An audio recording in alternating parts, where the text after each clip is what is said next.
Who is our correspondent in Brussels. Jack, good evening to you. I mean, Donald Trump came out, guns blazing today, accusing particular Germany, having harsh words for Angela Merkel's country there, saying they're a captive of Russia. How's this all playing out?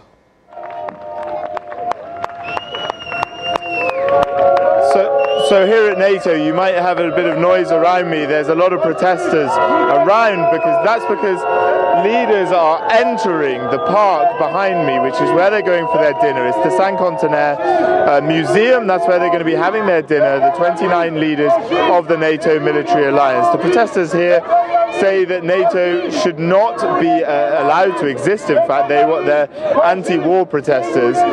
The NATO military alliance summit here in Brussels today, which has actually taken place a couple of miles out towards the airport of Brussels, has been focused really on a dispute between the US President Donald Trump and the German Chancellor Angela Merkel. On the way into the summit, Donald Trump said that essentially Germany is held captive by Russia because they've essentially invested in an $11 billion gas pipeline to bring gas from Russia into Germany.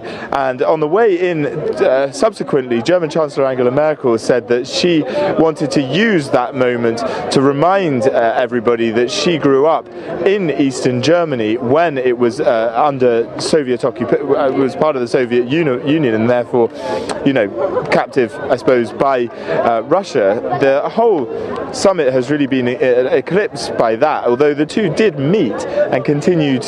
Donald Trump continued to say that he had a very good relationship with Germany and a very good relationship with German Chancellor Angela Merkel. They're now meeting here. One of the things that's obviously been discussed at the NATO summit, as always, is the alliance members, especially in Europe, not meeting a 2% of GDP spending pledge on defence. The US is very upset about that. They spend 4.2% of their much larger GDP on defence.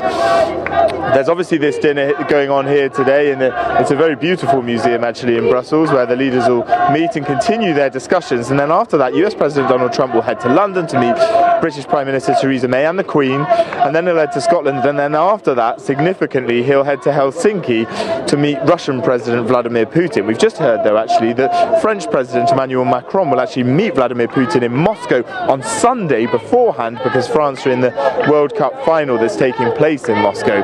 We'll have to wait and see. Perhaps the British Prime Minister Theresa May will also be there if England get through their World Cup semi-final this evening. The protests will continue here. The leaders will continue their discussions throughout the dinner here in Brussels.